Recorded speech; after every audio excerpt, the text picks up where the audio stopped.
시청자 여러분 안녕하십니까. 11월 16일 녹화하는 용정부터 2부 하도록 하겠습니다. 우크라이나입니다. 이미 뭐 뉴스를 들어서 잘 아시겠습니다만 헤르손이 드디어 탈환됐습니다. 근데 이 말씀을 참 들으려면 제가 조금 송구스러운데, 제가 지난주 방송할 때 이 헤르손 탈환하는데 일주일 정도 걸린다고 했거든요.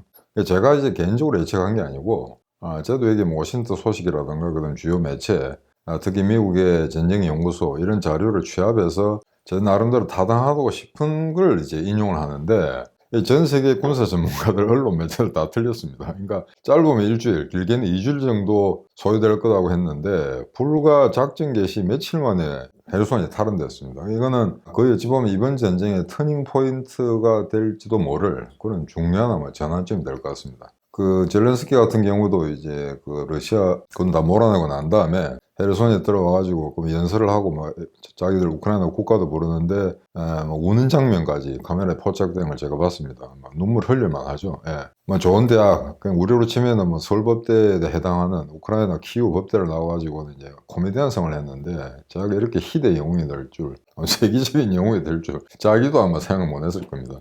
근데 역시 이런 전쟁을 이제 이기면서 이런 인물이나 그 다음에 거의 3류급 민족으로 취급된 우크라이나 국민이 전 세계 1등 국민들과 당당하게 맞설 수 있는 그런 이제 지위를 차지하는 그런 계기가 마련된 겁니다. 그래서 이 헤르손 탈환을 이제 의미를 좀 보자면은, 지난번에 제가 헤르손이 이제 개전 초기에 2월 24일 개전을 했을 경우 러시아가 우크라이나를 침공했을 당시에는 헤르손 지역이 가장 1차적으로 중요한 전략적 거점은 아니었습니다.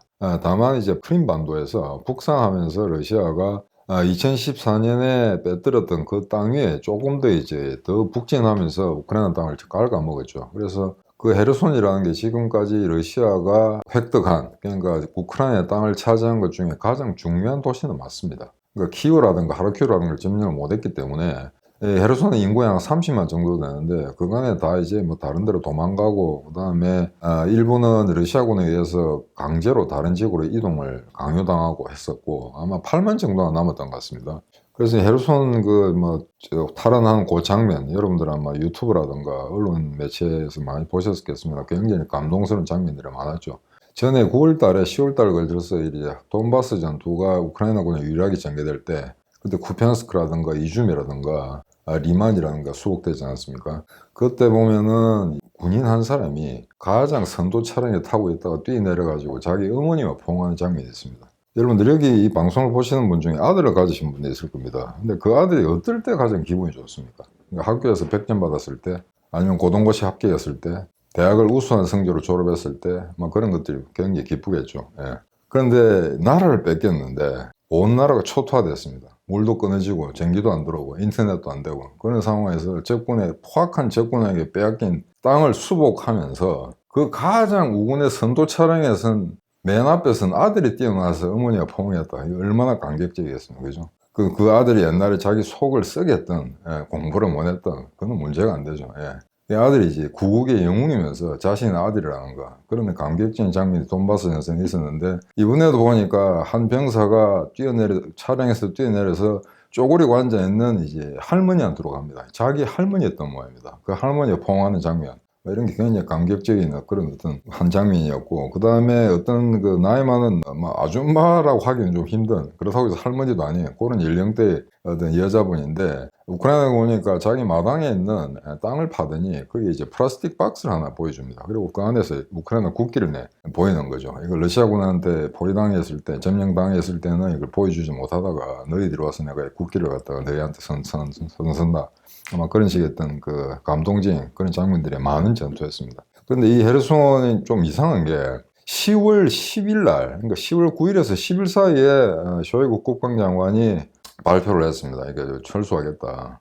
그리고 보도관을 통해서도 러시아의 국방부 보도관을 통해서도 이야기를 했고, 그래서 빨리 철수한다라고 했는데, 그러고 나서 11일, 불과 하루 정도 지난 다음에 드네프르강 동안으로의 철수를 완료했다라고 하거든요. 이게 군사 상식으로서는 있을 수가 없는 이야기입니다. 3만이 넘는 그런 군인들이 어떻게 그쪽으로 다 이동할 수 있었을까 하는, 이게 좀 의문이 되는데, 그 나중에 조금 자세한 그 설명을 제가 좀 드리도록 하겠습니다. 근데 어떻게 탈환 일주일밖에 안 된다고 했는데 갑자기 이렇게 무너졌느냐? 그간의 전투가 꽤 많이 이제 크고 작은 전투가 있었는데 결정적으로는 우크라이나가 도저히 견딜 수 없다.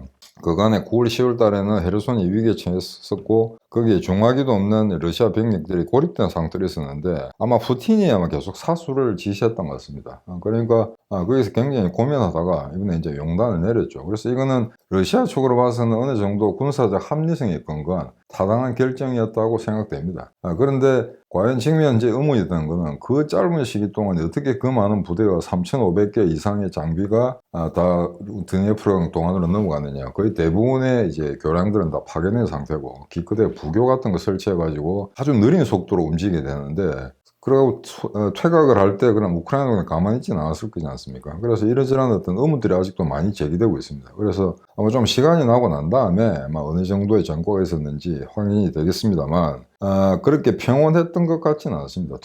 하는 이동하는 행렬이 말이죠. 그래서 지금 드니프로강 하우 쪽에는 뭐 계속해서 러시아군의 시체가 떠내려오고 있다 이런 이제 보도도 나오고 있고 그런데 여기서 이제 우리가 조금 침착하게 들여다봐야 될 거는 지금까지는 우크라이나군과 서방 당국이 이야기하는 러시아군의 피해만 계속 발표가 됐었거든요. 그럼 우크라이나 너는 얼마나 당했냐 이 보도는 나오지 않고 있습니다. 그래서 물론 개별 전투를 보면은 크게는 5대1에서 8대1의 상호 살상 비율 우크라이나가 월등히 싸움을 잘하는 거죠. 또 좀 못한다 하더라도 2.5대 내지 3대1 정도로 우크라이나군이 이기고 있다. 그리고 이겼다라는 그런 어떤 객관적인 통계는 확보된 상태입니다. 하지만 이게 전국토가 전쟁터로 변화하고 있는 이런 상황에서 우크라이나군의 어떤 피해 또 녹록지 않을 거다라는 그런 어떤 합리적 의심을 저희들은 해볼 수 있겠습니다. 그러니까 일단 헤르손 주도를 갖다가 함락하면서 러시아가 가장 아끼던 러시아가 가장 정치적 의미를 크게 부여하던 그 도시를 탈환했기 때문에 삽시간에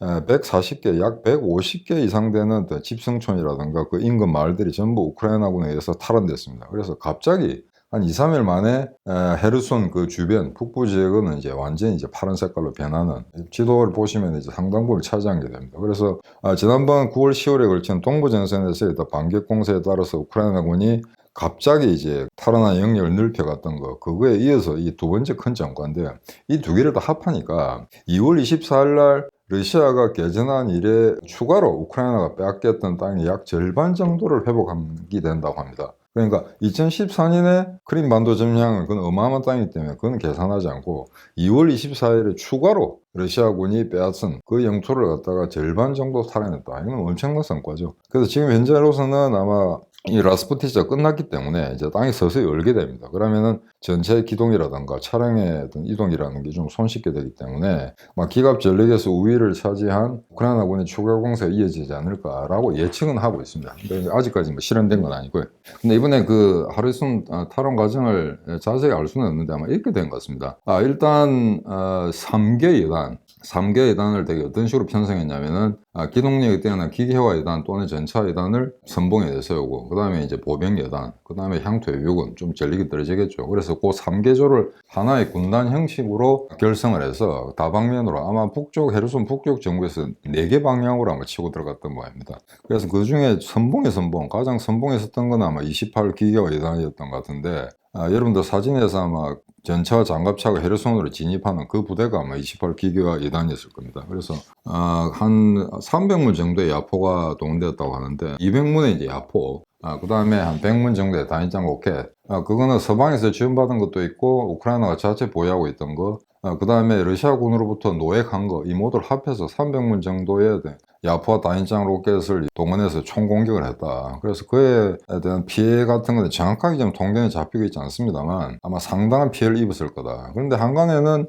그런 뉴스가 파다했었거든요. 헤르손을 아마 일부 특수부대가 들어가서 민간인으로 변장을 하고 거기를 스탈린그라드 전투처럼 이끌어갈 거다라고 했는데 그거는 사실은 뭐 페이크 뉴스까지는 안 됩니다만 그건 사실이 아닌 걸로 드러났습니다. 일부 지금 소탕 작전을 하는 과정에서 그런 민간인 복장을 하는 러시아 군들을 생포를 하긴 했는데 그게 특수부대는 아니고 그냥 도주하다가 잡혔던 그런 것 같습니다. 그런데 이 뉴스가 사실은 그 헤르손을 갖다 상당 부분 이제 러시아 병력들이 지킬지 모른다는 뉴스가 전 세계에 다 유포됐었는데 왜 그러냐면은 그 뉴스의 원천이 그 현지 헤르손에 살고 있던 주민들 인터뷰를 통해서 얻어진 내용이거든요. 그 인터뷰를 응했던 그 사람들이 이거 헤르손에서 지금 철수한 게 아니다. 아직도 많은 병력이 남아있다라고 증언을 했습니다. 그러다 보니까 언론 매체들이 그걸 코트했는데 그게 약간 한두 사람의 의견을 그냥 그대로 인용하다 보니 그게 좀 오류가 있었던 거 아닌가 그렇게 됐는데 일단 뭐 일부 구역에서 뭐 사수를 했던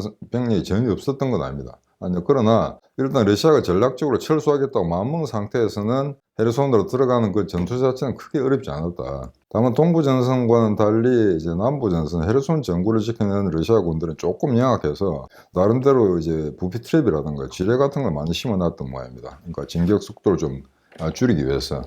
그래서 그런데 그런 트랩에 잘 걸려들지 않죠. 우크라이나군이 상당히 지금 전쟁을 겪으면서 이제 굉장히 이제 그 영리해진 측면이 많은데 지금 한 3일 전에 제가 보도를 보니까 약 2,000개 이상의 지뢰와 부피 트랩을 제거했다. 그러니까 공병들이 들어와서 시가 전에 뭐 일부 아마 시 외곽에서 전투가 있었을 겁니다. 그런데 시 외곽에서 시 내부로 들어오는 과정에서 지뢰들을 다 제거했다. 2,000개 이상의 지뢰들을 제거했다. 그래서 정말 공병들, 여러분들이 방송 보시는 분 중에 군대 생활을 공병 하시는 분들이 있었을 것 같은데 이 공병이 우리가 생각하면 그냥 부교 같은 거 건설하고 다리나 짓고 이런 것 같은데 전투 공병이 되면 이거 정말 힘들거든요. 왜냐면은 이 적진 최선방에 들어가서 장애물 제거하고 뭐 이런 것들 다 해야 됩니다. 공병들이. 다리만 만드는 게 아니고. 그래서 뭐 화염 방사기 이용하는 것도 보면 되게 공병 제대에 가장 많이 이제 배급이 되거든요. 그래서 저게 토치카, 저게 참호, 제1선에 있는 그런 장애물도 다 제거하고 뒤에 이제 주력 부대가 들어오게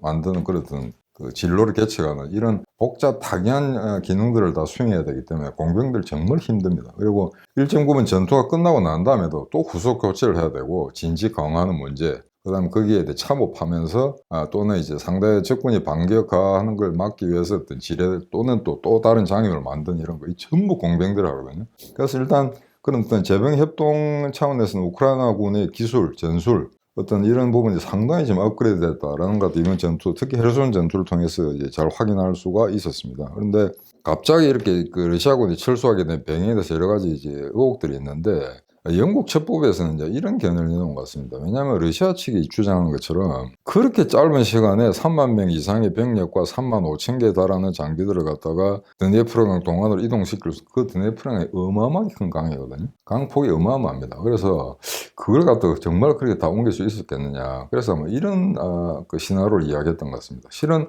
10월 22일부터 헤르손에 사는 주민들이 대규모 공습 또는 대규모 전투가 전개되니까 빨리 피해라라고 러시아 측에서 발표를 했거든요. 근데 그때부터 이미 상당한 병력들이 그 일반 시민들과 뒤섞여서 후퇴를 했을 거다라고 추정하는 겁니다. 이건 물론 추정입니다. 영국 첩보부에. 그렇지 않고서야 그 많은 병력이 한꺼번에 이동할 수가 없다는 거죠. 그리고 만약에 48시간 동안에 그 많은 병력이 한꺼번에 이동했다면 분명히 공중 정찰을 통해서 우크라이나군이 그걸 탐지했었을 겁니다.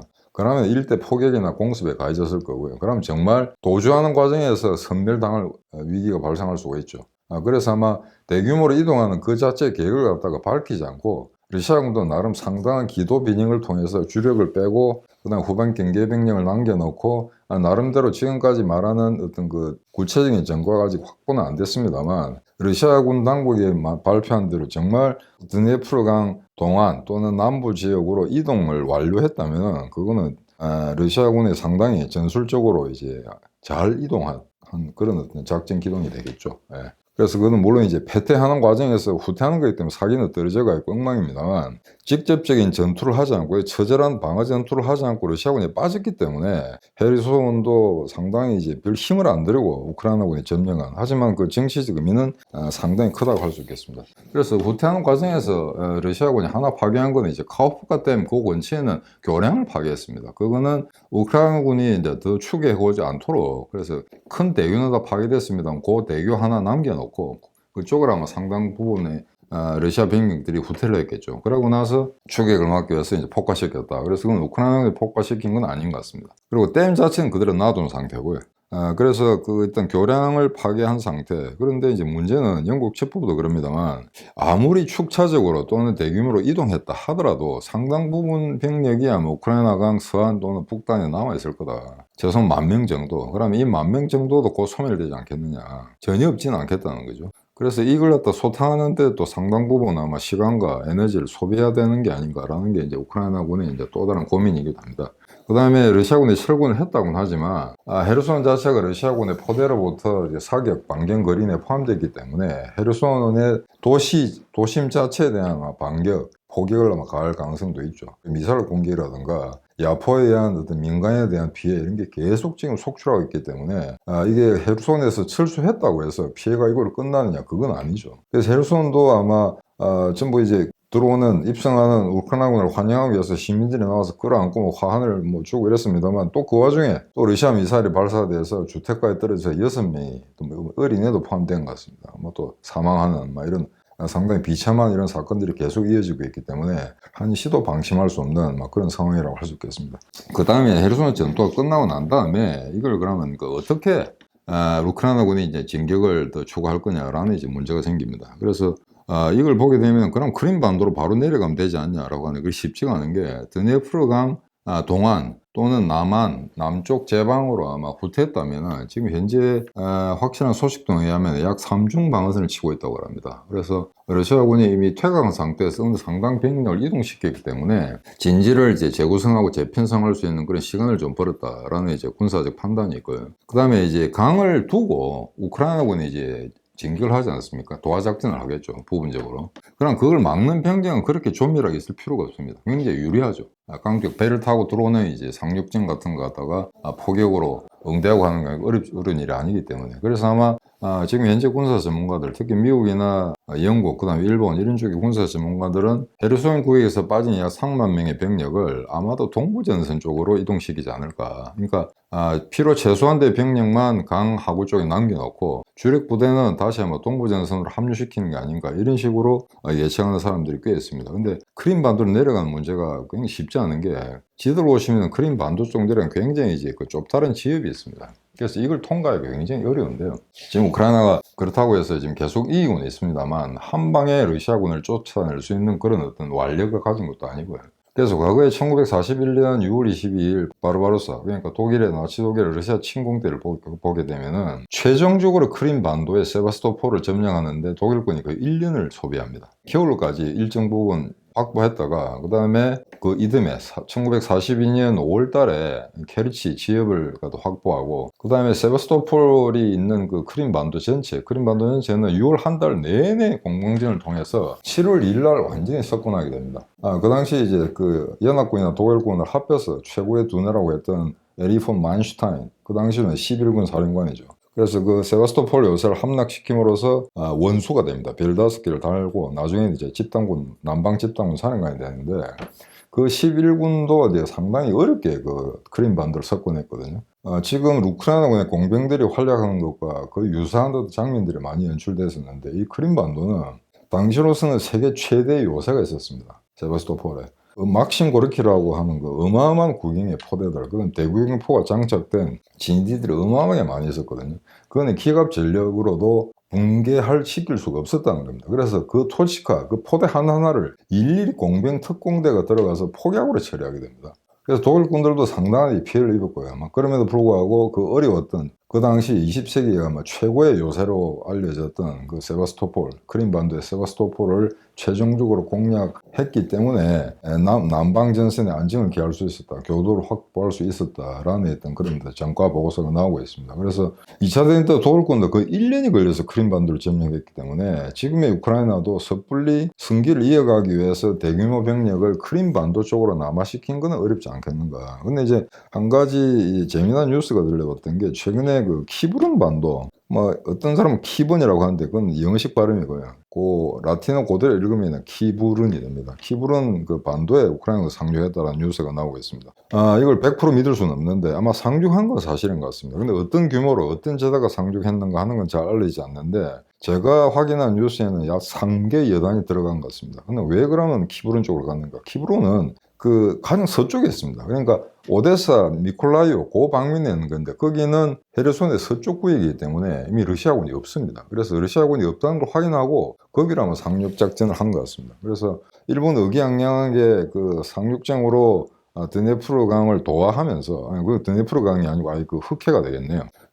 하면서 이제 카메라를 돌려가지고 그걸 갖다가 SNS에 유포시키는 그런 자신만만한 행동도 우크라이나군에 보여주고 있었습니다. 그래서 그쪽으로 상륙한 건 확실한데, 그거는 지금 가장 첨예하게 대립되고 있는 그 지역과는 좀 떨어진 지역입니다. 그래서 이게 얼마나 전략적으로 큰 효과가 있는가는 모르겠습니다만, 일단 크림 반도의 북단 쪽으로 우크라이나군에 상륙을 했다. 그 다음에 드네프르 강의 이 강폭이 좁은 구역에서 상당 병력이 도하에 성공했다라는 이제 100% 확인되지 않은 뉴스가 뜨고 있습니다. 그래서 이거는 며칠 지나면은 어떤 제대가 어느 정도의 병력이 강을 넘어 상륙했는지를 확인할 수 있을 것 같습니다. 그래서 그거는 좀 더 두고 봐야 되겠는데, 당장 이게 위협이 처하니까 러시아에서는 상륙 작전 하던 부대들을 갖다가 100%다 섬멸시켰다라고 또 거짓 뉴스를 내보냈습니다. 그렇게 큰, 물론 피해가 전혀 없지는 않았겠습니다만, 아마 상륙하려던 우크라이나군이 대부분이 무사히 도하에 성공한 것은 사실이기 때문에 아마 러시아 측의 어떤 100% 섬멸이라는 보도는 그거는 막 프로파간다라고 보시면 될 것 같습니다.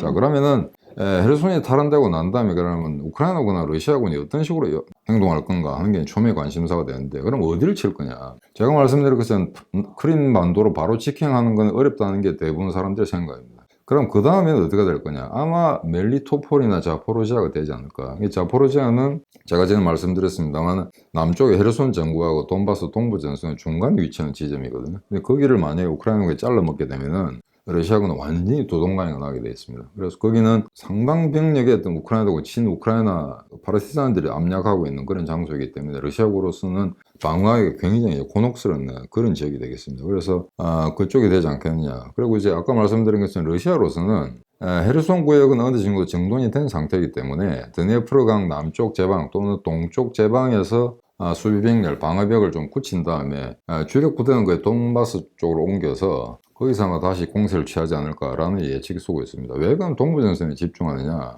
지금 현재 바흐무트라는 쪽에 대해서 계속해서 지난 6월부터 계속해서 공격을 가하고 있는데, 조금씩은 이제 땅을 확보하기는 하고 있습니다. 러시아가 하루에 100m 정도 전진한다고 그러더만요, 보니까. 그래서 큰 전략적 효과는 없으나, 그럼에도 불구하고 러시아가 지금 어느 정도의 조금이라도 점수를 딸 수 있는 것, 대내적으로 점수를 딸 수 있는 건 동부전선밖에 없다는 거죠. 남부전선이 거의 괴멸된 상태고, 그러니까 중화기는 전부 이제 강 남쪽에 있는 상태, 그다음에 병력이 이제 도하에 성공해가지고 이동을 했습니다만 아직도 10,000명 정도의 병력이 고립되어 있다. 그래서 곧 조만간 이제 섬멸되겠죠. 소탕전이 지금 진행 중에 있습니다. 그런 상태니까 지금 동부전선에서도 깨지고 남부전선 헤르손도 탈환당하고 이렇게 되면은 러시아로서는 굉장히 코너에 몰리게 되는 거죠. 그럼 푸틴으로서는 당장 가시적인 뭔가 성과를 내야 될 겁니다. 그러려면 동부전선밖에 없다는 겁니다. 그래서 대부분의 전문가들이 아마 남쪽에서 이동한 병력을 아마 돈바스 쪽에 집중시켜서 결국 파블리오카라든가 아우디프카, 그 다음에 그 바흐무트, 그쪽 지역에 대해서 집중적으로 공격을 하는 게 아닌가.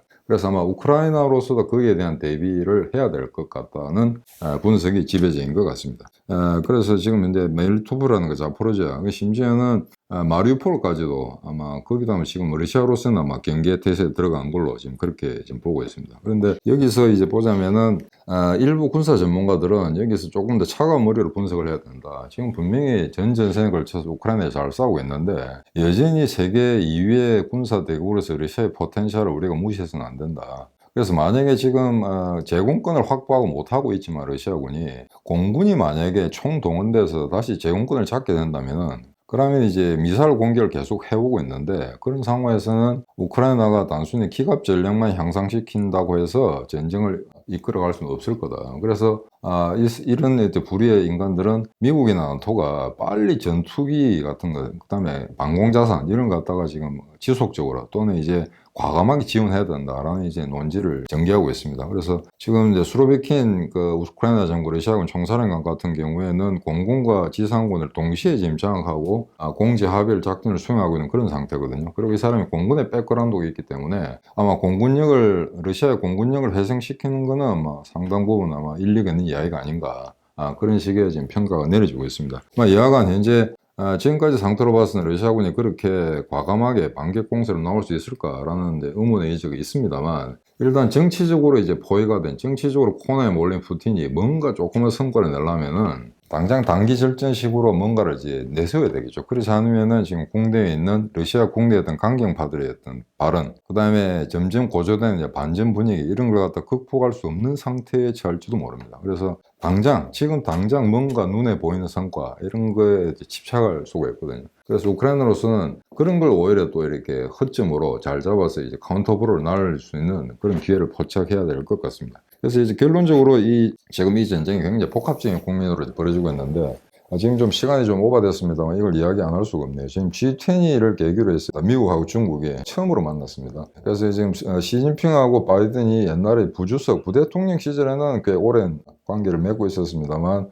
미국과 중국의 수장으로서 이번이 처음이거든요. 그래서 아마 트럼프에서 바이든으로 바뀌고 난 다음에 아마 미중 정상회담은 3년 만에 처음인 것 같습니다. 그래서 이번에 뭐 중간 선거의 결과가 좋았기 때문에 상당히 웃는 얼굴로 이렇게 바이든이 시진핑을 맞이했고, 시진핑도 뭐 원래 잘 웃는 사람은 아닌데 일단 3년임 하고 나서 좀 이렇게 여유로운 모습을 보여주기 위해서인지 좀 어렵게 미소를 띄우는 그런 게 카메라에 포착이 됐습니다. 그러니까 한간에는 시진핑 미중에 이제 대립하고 있는 그런 구도에서 시진핑이 있는 호텔 쪽으로 바이든이 왔거든요. 그럼 이게 굴욕 아닌가? 미국이 중국에 밑으로 들어가는 게 아닌가? 이렇게 해석하는 사람이 있는데, 막 그건 아닙니다. 이게 하나의 이제 간단한 외교적 관례인데, 이 둘이가 제3지역에서 만나지 않습니까? 미국이나 중국이 아니고 G10이, 그러니까 지금 인도네시아죠. 거기서 만날 경우에는 일단은 바이든보다는 시진핑이 선임입니다. 국가 주석이 먼저 됐기 때문에. 바이든은 나중에 대통령이 된 사람이죠. 이럴 경우에는 뒤에 된 사람이 먼저 된 사람 쪽에 찾아가는 게 이제 외교적 관례입니다. 그래서 그게 미국이 무슨 굴종이라고 그래 해석하시면 안 되고요. 약간 한 3시간 동안 이야기했다는데 통역하니까 뭐 1시간, 1시간 반쯤 되겠죠. 근데 여기서 우크라이나 부분에 대해서는 구체적으로 논의는 되지 않았습니다. 않았는데, 일단 중국과 미국이 러시아에 대해서 핵무기 사용에 대해서는 문제가 있다고 이제 분명한 언급을 한 것 같습니다. 그래서 그거는 이 정상회담, 미중 정상회담 중에 우크라이나 관련 부분은 이제 그걸 확인할 수 있었다. 라는 거고요. 그 다음에 한미일 정상회담이 있었죠. 그래서 여기에서도 뭐 확장 억지로, 북한에도 확장 억지로 그에 대해서 대표님이 이제 비판의 말씀을 좀 하셨는데, 아마 굉장히 이제 조급했던 것 같습니다. 한국으로서는 이참에 한미일 삼각 정상회담하고, 그 다음에 한미, 그 다음에 한일, 한중 다 해쳐버리자. 그래서 뭐 시간 없지만 후다닥 막 했던 것 같습니다. 그래서 이 와중에 이제 미국하고 한국하고 중국의 정상회담을 그래 굳이 뭐 서둘러 살 필요가 있는가라는 이제 의문이 남게 되는데, 일단 뭐 관례적인 그런 협의의 내용에서 보자면은 이번 기회에 그냥 어차피 만나야 될 사람 빨리 만나고 치우자라고 이제 서둘러서 면담을 한 것 같은데, 아마 한중 정상회담은 한국이 먼저 하자고 했지 않겠느냐, 그렇게 지금 생각이 되고 있습니다. 나중에 이제 제대로 확인해 봐야 되겠습니다만. 그런데 여기서 좀 이제 웃기는 거는 요거와 관련해 가지고 한국이 이제 10만 발, 포탄 10만 발을 미국에 주는데 미국을 경유해서 결국 우크라이나 가게 되지 않느냐, 그런 이야기들이 있었습니다. 물명히 이종석 국방장관이나 관계자들이 그런 질문을 받았겠죠. 그러면은 그냥 그래저래 해가지고 보내준다라면 그만인데, 그걸 애써 우크라이나로 가지 않는다, 미국이 최종 유저다, 이런 쓸데없는 일하면서 약한 모습 보이거든요. 이게 또 군발이들 이런 짓거리 하면 안 되거든요. 그냥 입을 쳐닫고 있든지 기자들이 어떻게 쓰든 말든. 그래서 좀 주면 어때? 1분도 주고 있는데. 이런 식의 이상한 같은 우방에 속하면서도 러시아 제재도 안 하고 러시아 당하고 있는 우크라이나 무기 공유하는 것까지 이렇게 벌벌 떠고 있는 나라 같으면 나중에 미국 중심으로 해서 세계 구도가 재편됐을 때 어떤 역할을 담당해야 될지 심히 우려되는 바입니다. 중국하고 러시아 눈치 보다가는 나중에 우리가 당연히 받아야 될 대접의 그 가치까지도 우리가 인정하지 못하는 그런 수가 될 수 있거든요. 그래서 이번에 이종석 국방장관이나 그다음에 국방부 대변이라든가 이런 사람들의 발언 내용을 보게 되면 이건 뭐 정말 한 대 그냥 쥐어받고 싶은 그런 생각밖에 안 들거든요. 일반 정치가들도 아니고 군발이라는 놈들이, 이게 지금 한국 군대의 현 주소입니다. 얘들이 북한 내려오면 잘 싸운다고요. 한번 봅시다, 얼마나 잘 싸웠는지. 그래서 10만 발을 포탄 준다. 지금 보면은 전 세계에서 이거 어차피 러시아는 갔다, 우크라이나가 분명히 이기니까 이참에 나중에 우크라이나가 완전 승리하고 난 다음에 책 잡히지 않으려면은 지금 이제 우크라이나 확실하게 지원해야 된다라고 해서 독일 같은 경우에 그 쫄보 독일이 레오파드 2 전체 이제 갖다 준다 그러거든요. 그래서 지금 이런 상황에서는 이제 이번 중간 선거에 또 바이든의 민주당이 어느 정도 이제 잘 선방했기 때문에 아마 추가적으로 우크라이나 지원하는 패키지, 전략적 패키지, 이건 아마 더 강화될 가능성은 충분히 열려 있다 보고 있습니다. 그래서 물론 이제 하원을 저쪽에 지금 공화당이 가져가긴 했습니다만, 현재 승기를 이어가는 우크라이나를 갖다가 제대로 지원해가지고 러시아의 목줄을 따기 위해서는 지금 계속해서 임팩트가 갈 수 있는 그런 전략 자산들을 지원하지 않으면은 나중에 전쟁이 장기화될 때 어떤 방향으로 흘러갈지 모르거든요. 잘 한번 생각해 보십시오. 러시아가 포탄이 부족해서 북한에까지 구걸해가지고 포탄을 받아오고 이란에 구걸해서 각종 무기와 드론 같은 걸 받아오는데 우크라이나도 마찬가지입니다. 우크라이나도 무기가 풍부한 건 아니거든요. 그 다음에 이제 들린 이야기하면 지금까지 이제 구소련제 무기, 러시아 무기를 쓰고 있다가 서방으로부터 이제 선진적 무기를 받아들이고 있지 않습니까? 근데 새로 들어온 무기를 그걸 습득해서 지금 사용하는 데는 상당 기간이 소요됩니다. 그냥 네이삼스라든가 그다음에 하이마스라든가 뭐 그런 어떤 그 선진적인 무기들이 있는데 그거 아마 익숙하게 하는데 상당 기간이 소요됐을 거거든요. 그래서 지금 일부 전문가들은 기존에 쓰고 있는 우크라이나에 쓰고 있는 구러시아 무기도 지금 각 그 체코슬로바키아라든가 폴란드 이런 데서 각출해서 빨리 지원해 줘야 된다. 잘못하면 우크라이나도 포탄이 부족한 상태가 될지 모른다. 이런 이야기가 나오고 있습니다. 그래서 지금 포탄 그 포구경이 나토하고 미국 같은 우리 같은 경우에는 155mm인데 그다음에 구 바르샤바 조약기구 구 러시아 무기를 쓰는 쪽은 이제 152mm입니다. 근데 불과 3mm밖에 안 되지만 그 포탄을 갖다 호환시킬 수가 없거든요. 그래서 그런 어떤 구 소련에서 쓰던 무기들 재래식 무기 같은 경우에도 이제 빨리 우크라이나가 더 지원하지 않으면은 과감한 반격 공세를 이끌어갈 수 없다라는 어떤 그런 전문가들의 지적이 있는 상황입니다. 그래서 지금 헤르손을 타라는 것 자체가 이제 전쟁의 전체적인 국면에서는 상당한 전환점이 될 거라라는 이제 평가를 내려도 무방합니다만 다만 러시아가 앞으로 어떤 식으로 올 건가 이번에 굉장히 창피할 정도로 저렇게 양쪽에서 레프트 라이트 스트레이트를 얻어맞았기 때문에 오히려 전쟁을 더 확전시켜야 된다. 특수 군사 작전이 아니고 진정한 의미의 전쟁을 선포해야 된다고 하는 러시아 내 강경 우파들의 입지가 더 아마 영향력을 행사할지도 모릅니다. 그게 우리 핵무기 사용까지를 다 포함해서 말이죠. 그래서 지금 전쟁을 이긴다고 해서 계속해서 러시아가 지속적으로 약체화되는 것은 사실입니다만 이거로 전쟁이 끝나는 건 분명히 아니거든요. 젤렌스키 이야기한 대로 끝의 시작일 뿐이지 아직 끝이 아닙니다. 그런 상황에서는 지금 미국이 좀 더 과감한 정말 과감한 이제 제안을 해야 되는데 지금 일단 하원을 공화당이 장악하게 되면 상당 부분 아마 민주당이 선거실 겁니다. 우크라이나를 지원하는데 여러모로 이제 견제가 들어갈 거고. 근데 여기서 저는 아까 일부에서 후반부에 말씀드린 것처럼 푯바들 우리나라 푯바들 그다음에 미국의 어떤 민주당과 공화당의 분리 그들의 색깔의 어떤 차이 이런 것에 대해서 말씀드리는 걸 다시 한번 상기해 보시기 바랍니다. 원래 공화당이라는 거 보수당이라는 거는 이제 고립주의를 택하고 있는 건 사실입니다. 전 세계적으로. 그런데 미국 같은 경우에 이거는 패권 국가고 세계 질서를 유지하는 보안관 역할을 하는 나라거든요. 근데 이런 나라가 고립주의라면서 세계 정세 이런 건 난 모르겠다. 그냥 뭐 괜히 미국이 피를 흘리면서까지 우리의 달러를 쓰면서까지 남의 나라를 돕고 싶지 않다라고 하는 이런 논조가 미국을 지배한다면은 미국은 보안관 자리를 내놔야 됩니다. 고립주의를 하면서 세계 1위 자리를 누릴 수가 없거든요. 근데 그게 가능하다고 하는 미국의 공화당 또는 트럼프 이건 이제 말이 안 되는 이야기죠. 그 트럼프 사진을 한번 보십시오. 이제 빨간 모자 쓰고 그다음에 Make America Great Again 미국을 다시 위대하게 하자. 고립주의 하면서 북한하고 딜치고 중국이 대만 칠 때도 적당히 넘어가고 우크라이나 지원에 대해서도 소원하게 하겠다라고 할 경우에 그러면 전 미국과 고립됐다고 합시다. 미국이 고립된 상태에서 어떻게 1위 국가가 되는 거죠? 전 세계 외교적으로 고립된 나라는 아닙니다만 지정학적으로 고립된 나라들이 있습니다. 아이슬란드라든가 뉴질랜드라든가 스위스라든가 이런 나라 잘 살죠. 잘 삽니다. 우리 이 나라 패권 국가입니까? 세계 질서를 창출하고 그걸 유지해 나갈 수 있는 그런 강대국이 될 수 있다고 보십니까? 아니지 않습니까? 자국 이익에만 몰입한 상태, 한국같이 자국의 기업들의 경제적 이익에만 몰입한 상태, 이 상태에서 미국과 중국의 중간 다리를 서겠다. 이런 식 가지고는 패권 국가 대열에 들어갈 수가 없는 거죠. 그래서 공화당의 트럼프의 공화당은 이 잘못된 태제 하나만 가지고도 이번 중간 선거에 져서 싸다는 이야기입니다. 이건 완전 철학적 기초에 관련된 문제거든요. 고립을 통해서 세계 1위 자리를 유지한 나라는 전 세계에 단 한 나라도 존재하지 않았습니다. 과거에 로마 제국, 아시리아, 알렉산더 대왕의 마케도니아, 고립해서 우리끼리만 잘 살겠다. 그런 데도 편협한 그런 이익 공동체만 가지고 세계 제패를 하겠다. 그런 꿈은 이루어지지 않습니다, 여러분들.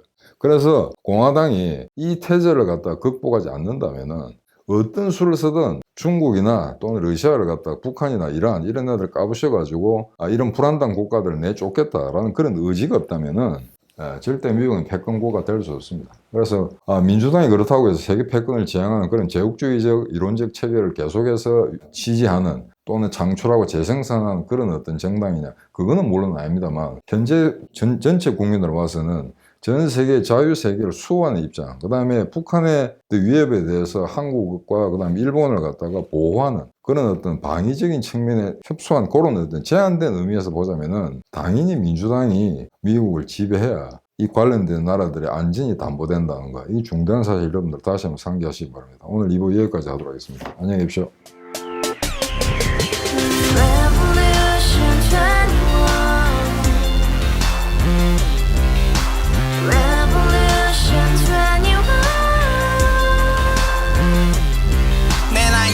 월세 30 코인빚만 300 서울에 온 지 벌써 10년 아둥바둥 버텼지만 여전히 난 반지 하에 제왕 곰팡이 연문제약 내비랑 깡통망통 완전히 폭망 고시원 창문만큼 작아진 내 꿈 연애 결혼 내 집 모든 게 헛꿈 1년 전 떠난 여친 울며 말했지 같이 써봤자 평생 가본 게 꼭꼭꼭라지 가바후스 700 나도 소유주 가바후스 700 나의 소주 택시기사 우라부지 마트 캐셔 울어무니 우리 집안 다 털어봤자 후줄 그래 개선민 내미래 거기서 팍 끝난 거지 팍 더 이상 노력 따윈 괴물이 스펙 찾았어 말리 비오는 날 알바 잘려 맨날 학원 날 개쳐 발려 밤비 내리는 양화대교 홀로 걷고 있을 때 현수막에 아로 새겨진 평당 700짜리 아파트 다같이 소리 질러 혁명 21 가바후스 700 나도 소유주 가바후스 700 나의 소주 Together in the house, brand new day, and your dream had just begun. Yeah.